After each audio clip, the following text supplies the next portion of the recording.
everyone and welcome to the Captain's video weblog. We are Thursday, November the 26th, and this is halftime of a Europa League match game. I don't know. Yeah, so it's halftime, and yeah, I mean, I'm watching Marseille's currently beat Groningen, and I've heard that the Reds of Liverpool are just took the lead against Bordeaux just before halftime. So yeah, I mean that's give and take. There's only one club that I mean I think it's kind of French, a French thing to do. You know, there's a club you don't like, and even if they are the only hope of your country, really, in a continental competition, well, you can't bring yourself to root for them. You know, it was the case with Lyon until their ultimate fall from grace. So I mean the whole decade, the whole 2000 to 2010 decade, really. Then, well, now there's Paris, but I mean Paris, it's much more ingrained in my in my football DNA, I will say, because I'm a Marseille supporter. So obviously, seeing Paris win, very good for French football, even though. Is it? I mean, Paris have elevated themselves to the point where, I mean, you can't really say that they're playing the league as they should. You know, I think that's what brought them to only draw against Bordeaux and. Have to rely on penalties against Marseille, but then they're only managing the game. You know, they're not really creating anything during the league. So yeah, that's kind of frustrating. Watching a Paris match is frustrating because you see the team against them doing their best, and Paris, they have the ball, and oh well, let's say I'm gonna make this pass to Ibrahimovic or Cavani or Di Maria.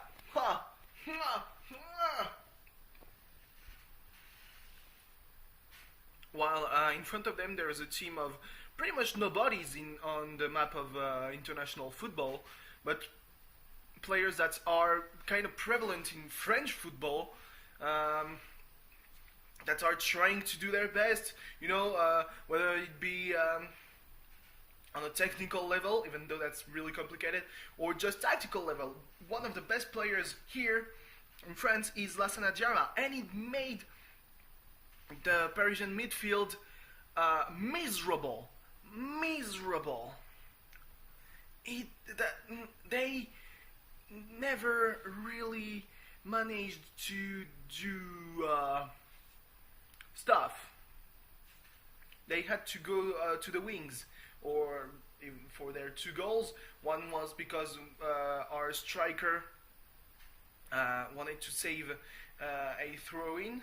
You know, the ball would have crossed the line, and it would have been a throw-in, which would have been, I don't know. I mean, maybe a throw-in would have been way better than just letting the ball leave. This week they're playing against Nice and Angers. While I'm thinking the best about Angers, they're not gonna win. It's not gonna happen. I'm sorry to say that, but as good a team as they are, and they're really good. Like, it's really strange how a team that's been promoted from the second league is so good that they made most clubs, you know, forgot how to play, really. Forget how to play. Um, yeah, the European football united against racism. Yeah, I can see that. Huh? You just condemned. I think Dynamo Kiev because they were racist assholes. I mean, Eastern European people. Oh, there's the goal. I spent half of the halftime trying to figure out why Silverlight wouldn't work on the on my browser to watch a legal stream, and yeah, since it wouldn't work, well, I mean, I had to resort to other solutions that are not really legal. Because it's still, I mean, it's mirroring the legal thing, but on a Flash player, which is not good, because Flash is full of security issues. But I mean, it works better than Silverlight. So yeah. So I remembered that one thing I wanted to buy today was an advent calendar because I'm a huge asshole who still eats his 24 chocolates in December. Because I'm a man child, basically.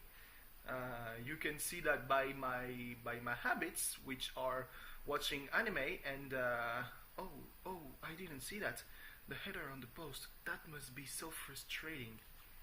Yeah, I feel you. The only shot on target that I ever had while playing football, I saw the goalkeeper just swat it away, and I was like, well, shit, that was my only chance to shine, and it just under my nose. To think that there are only 8,000 people in that stadium, and the tickets, 10 euros. If the match hadn't been at 9 p.m., I would have gladly gone there. I mean, it's really important, and I would have gotten to see La Sanajara play firsthand. Because I went to a game, the game against the Juventus, and La Sanajara wasn't still clear to play. So we won 2-0. Who knows how many more goals we could have netted if only La Sanajara had played. On the other hand, I think that, well, I mean, it's kind of a loss for us because of the last day of the transfer market. But we lost not Imbula, who went to Porto, Lemina, who is poised to be a great, wonderful player. We gave them for this year. I mean, it's a paid loan, so it's like 1 million for now, and then the Juve, they are forced to pay 10 million euros at the end of the season. That means that there's no way that now I was going to call him Lamela, who nearly came to Marseille if his manager hadn't been so fucking. I mean, it's all the fault of Bournemouth, or was it West Bromwich? It probably was West Brom, because Tottenham was going to the Spurs were going to buy a player from West Brom. So while the transaction wasn't exactly done, they couldn't loan us Eric Lamela, who's done pretty good things in the Premier League. And well, when the final date went by, the final minute went by, well, it was over, and we were stuck with one center forward, which is a shitty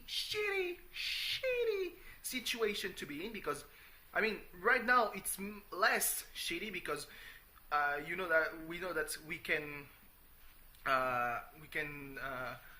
rely on the wingers, but 2 months ago, it was like, well, we're gonna have to stay 4 or 5 months without a backup plan, and that's not good. So yeah, I wanted to buy an advent calendar, and it was pretty fucking expensive because the place where I do the grocery shopping is only sells Kinder themed calendars. So because it's a brand, well, I could already feel the money escaping my bank account, and I was like, well, I am doing that, huh? Instead, I bought pickles because why not? I like pickles with saucisson and pate. That's pretty good. I was, and that meant that I had to be very, very soft with how I had my grocery bag. Oh, 2-0. God damn it. Fucking. Oh, he was offside. Just fucking. Was he offside though? Doesn't look like it. I think it was on the same line as the last defender. That looks weird.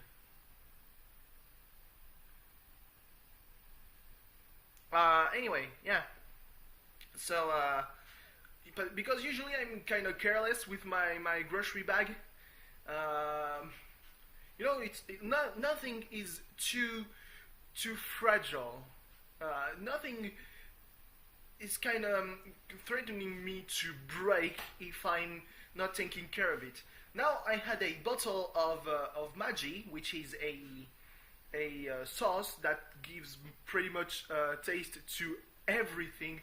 This is the best sauce ever, full of salt though, so kind of have to be careful with that. And the pickles in a glass jar. Glass jars are pretty much a staple in with everything that's about keeping your food edible in France. Oh, I thought that would be a corner kick, huh? So yeah, because we have the glass jars, we have of course the tin cans, which are a French thing. Yeah, I was pretty fucking surprised when I learned that tin cans had been invented before the French Revolution. Because when you're a kid and your history classes in France are pretty much, well, there was the feudal system and the old regime until the revolution, and then it was all modern with Napoleon invading all of Europe until 1815, and then pretty much nothing happened until 1914. That's the gist of it. So you're kind of thinking like, well, yes, well, they invented the print. It was the Germans, but there were French books, so it couldn't have been all like the Dark Times. The Dark Ages are pretty much between the fall of Rome and let's say maybe the 11th century. You know, the term of the year 1000. The fall of Rome, I mean, there weren't really dark ages. There were never really dark ages. You see some stuff, like Roman building. I don't know if that's even a word. But some cathedrals, some old cathedrals. There's the Gothic style, not the Gothic, not the 19th century Gothic. It's really not the same thing.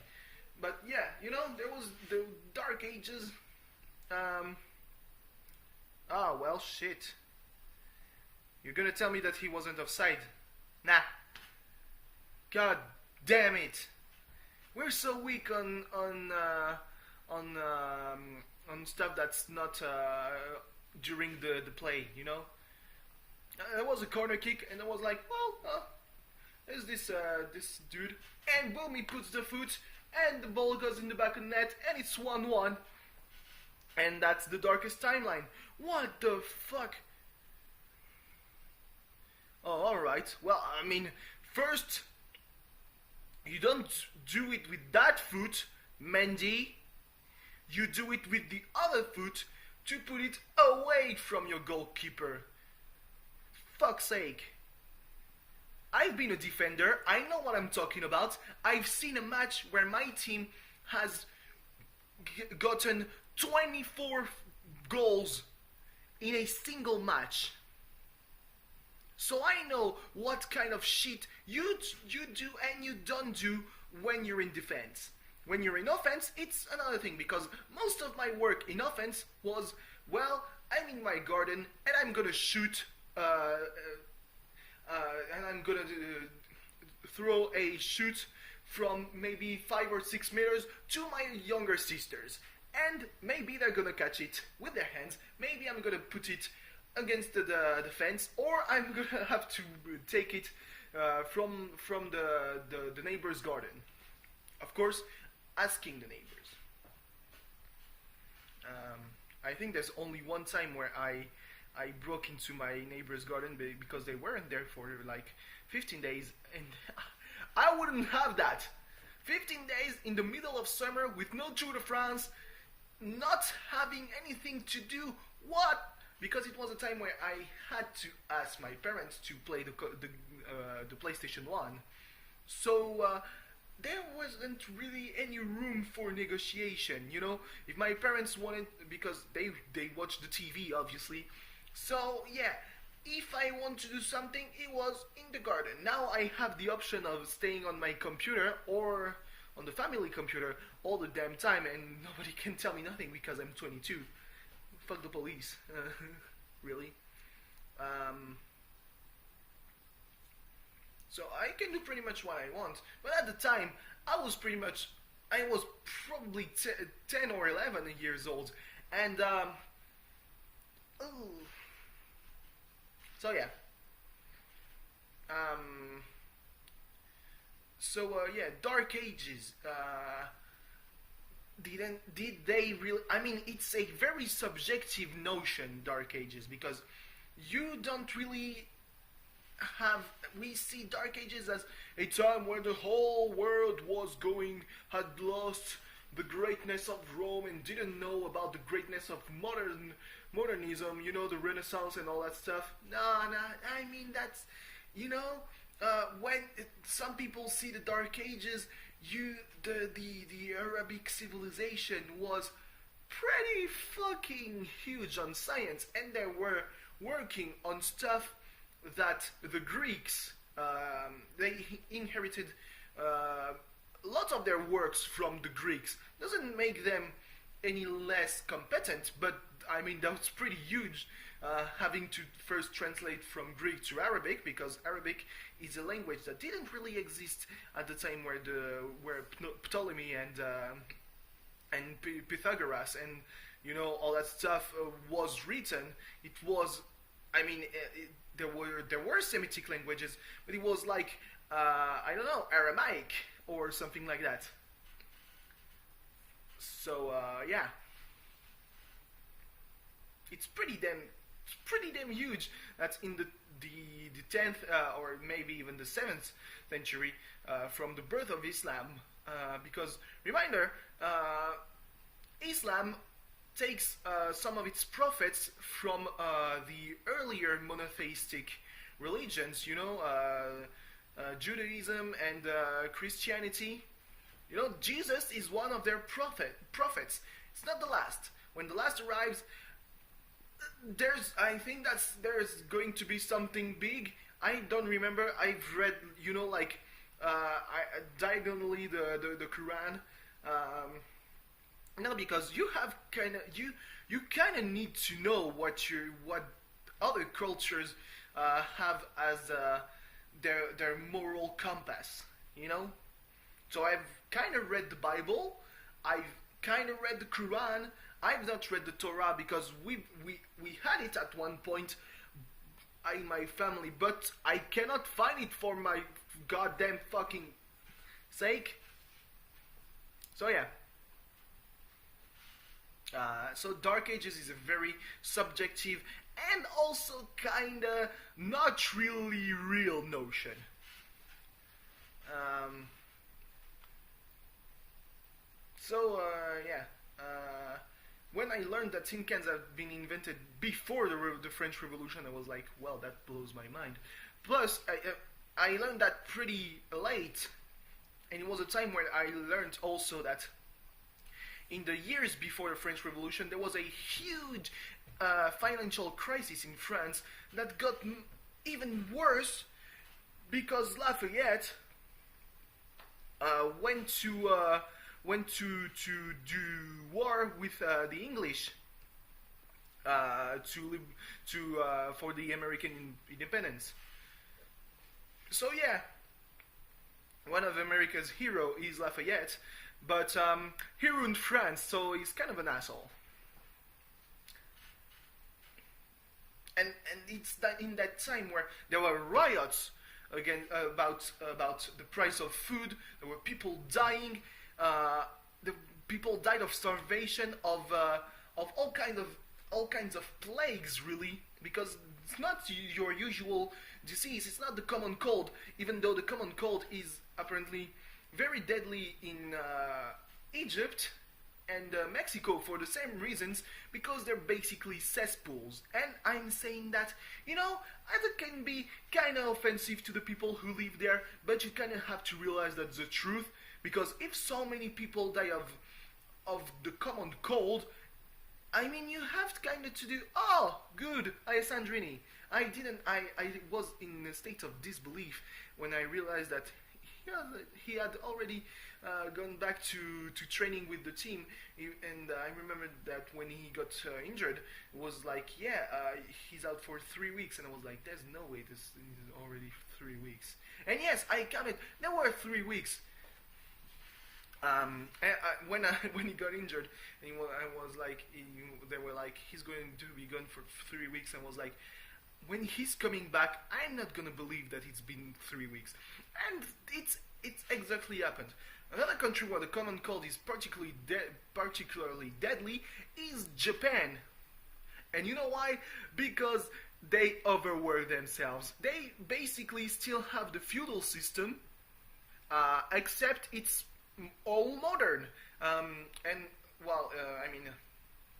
Talking about the feudal system, it didn't really exist anymore by the French Revolution, except in some places, because there was the common right.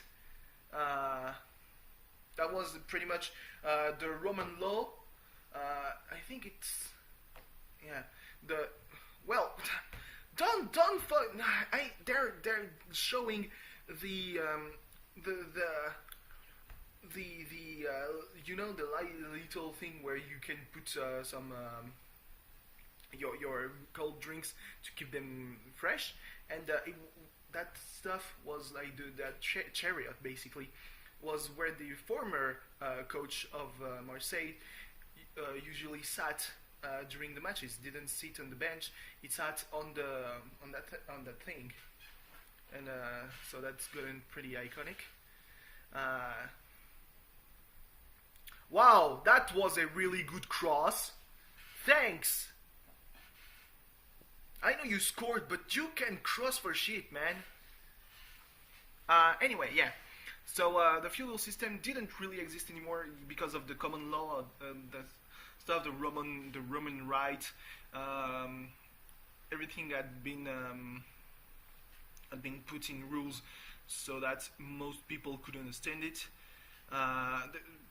And that's why we differentiate the old regime with the feudal system, because it wasn't exactly the same. I mean, there still were the three orders, the clergy, the third state, and the nobility, the nobles. And the walls between the three categories were pretty. I mean, especially with the third state, that wasn't really porous. You had a lot of luck if, as mean, most of the people from the third state who became nobles were bourgeois, because they would have a lot of money. So obviously, the prerequisites to be a noble were pretty much filled out for them. Because as a noble, you had to spend your money. It was a condition. If you couldn't spend your money, you were back to being just kind of a grunt.